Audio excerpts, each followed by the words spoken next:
ကျွန်တော်ကတော့အားလာကတဲ့ကောင်မှာကျောင်းသားမောင်တုံးလေးလာပဲဖြစ်ပါတယ်ခင်ဗျာအသိဉာဏ်ပညာတော်ပါပြီးနိုင်ငံအကျိုးဆောင်ဖို့စာရကြပါစို့ဟုတ်ပါတယ်စိတ်နှလုံးကိုအသေးပေးရတာတော့ပညာပဲဖြစ်ပါတယ်ခင်ဗျာငွေကြေးဥစ္စာတွေဟာတနေ့မှာအကုန်ဆုံးသွားနိုင်တယ်အစားအသောက်တွေရတယ်အချိန်ကြာလာရင်ဟောင်းနှံ့သွားနိုင်တယ်ဒါပေမဲ့ပညာဆိုတဲ့ဒေသနာကတော့ဘယ်တော့မှပြတ်ွယ်မသွားပါဘူးလူကကြပါကိုပြောင်းလဲနိုင်တာပညာအသိဉာဏ်ပါပဲအဲ့ဒီအသိဉာဏ်ပညာတွေရှိရဲ့စာကြည့်လိုက်ဆိုတာစာအုပ်တွေတင်ထားတဲ့နေရာမဟုတ်ပဲအိမ်မက်တွေပြောကြောင်ပေးတဲ့နေရာအနာဂတ်တွေတည်ဆောက်ပေးတဲ့နေရာလူငယ်တွေရဲ့ဘဝကိုလမ်းပြပေးတဲ့ခြေကတော့ပညာပန်တိုင်းစာကြည့်လိုက်ပဲဖြစ်ပါတယ်ခင်ဗျာဟုတ်ပါတယ်ဒီနေ့တော့စာကြည့်လိုက်ကလူငယ်တွေရဲ့ဘဝကိုဘယ်လိုပြောင်းလဲပေးမလဲဆိုတာအတူတူကြည့်ရှုလိုက်ကြရအောင်ခင်ဗျာတကယ်ချင်းလို့တကယ်ချင်းလို့ဒီနေ့ကမတို့ရဲ့အားလုံးရှိတာပဲဒါပေမဲ့အကစားဘူးနဲ့ပါဘောလုံးကစားချင်တာဒါပေမဲ့ဘာမှကစားမှမရှိတော့ဘောလုံးလုံးမတည်ဘူးဟာအော်ရနေရတယ်တစ်ချိန်လုံးဘောလုံးတက်ဖို့စိတ်ထဲမှာရှိနေတယ်ငါပြောလို့ချင်ဘူးဒါမဲ့အခုစာကြည့်နေတော့လို့ဒီလိုက်ခဲ့တယ်နော်ဟုတ်တယ်အဲ့ဒါကမှကြည့်တယ်လို့ဘောတော့လည်းစာဖတ်ရတယ်တကယ်ချင်းစောင်းတော့ဟာတိတ်ဆိတ်တဲ့အချိန်တုန်းနဲ့တူရဲ့အေးနော်စာကြည့်ရဆိုတာဆရာမရှိတဲ့အချိန်မှာဆရာတရားကိုပညာရေးပေးနေတဲ့နေရာပဲတဲ့တကယ်ချင်းရဲ့တောင်းတို့သမီးတို့ရေဘာကြောင့်လဲပြောနေကြတာလေကွဆရာမမောင်ကလေဘောလုံးသားတွေဆိုပြီးပြောနေတယ်စာကြည့်နေပါမယ်ဆိုတော့မလိုက်ခဲ့ဘူးတဲ့တောင်းတို့သမီးတို့ဘာဟုတ်တူတာဆိုတာဘဝရဲ့အနည်းအားဖြစ်တယ်ငွေကြီးဆုံးရှုံးသွားရင်ပြန်ရှာလို့ရတယ်ဒါပေမဲ့အချိန်တွေဆုံးရှုံးသွားရင်ပြန်မရနိုင်ဘူးဒါကြောင့်ရှိတဲ့အချိန်ကိုစားရခြင်းဖြင့်တန်ဖိုးရှိအောင်အသုံးချရမယ်နော်တောင်းတို့သမီးတို့ဆရာစာမရုံနဲ့ဝါအောင်မြင်ရလာကြတာရင်စာဖတ်ခြင်းကအတွေ့အမြင်ကျစေတယ်အသိပညာတိုးစေတယ်မှန်ကန်တဲ့ဆုံးဖြတ်ချက်တွေချနိုင်စေတယ်အောင်မြင်မှုတွေရဲ့တကားနဲ့ဖွင့်ပေးနိုင်တဲ့ခွင့်သားရဲ့တားလို့တမီးတို့စာကြည့်လိုက်တယ်မှာဘဟုတုဒ္ဒဉာဏ်တွေအများကြီးရှိတယ်ဒီလိုတမိုးရှိတဲ့အရာတွေကို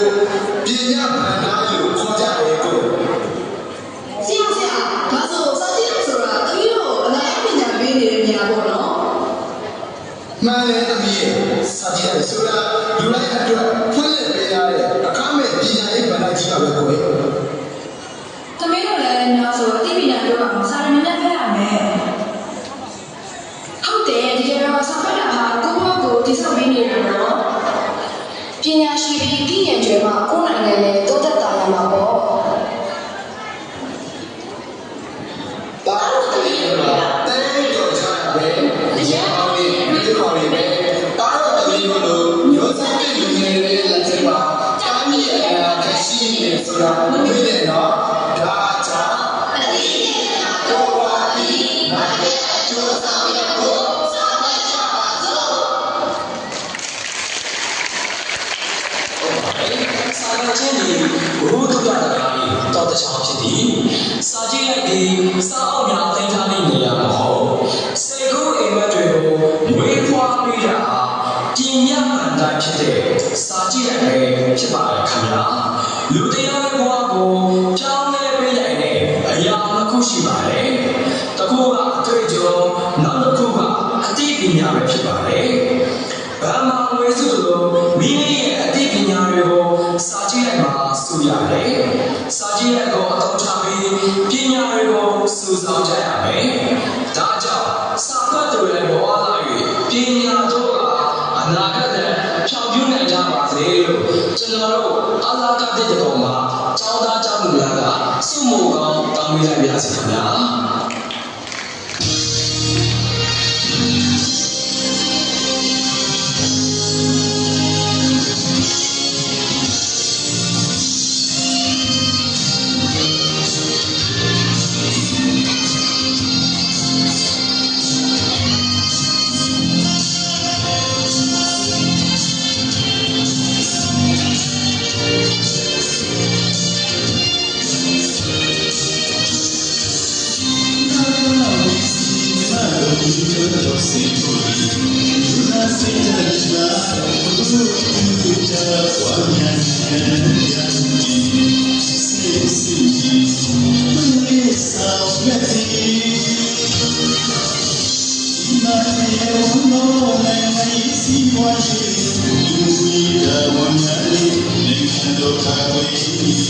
Thank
you.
အားပေးမှုအတွက်အထူးကျေးဇူးတင်ရှိပါတယ်ရှင်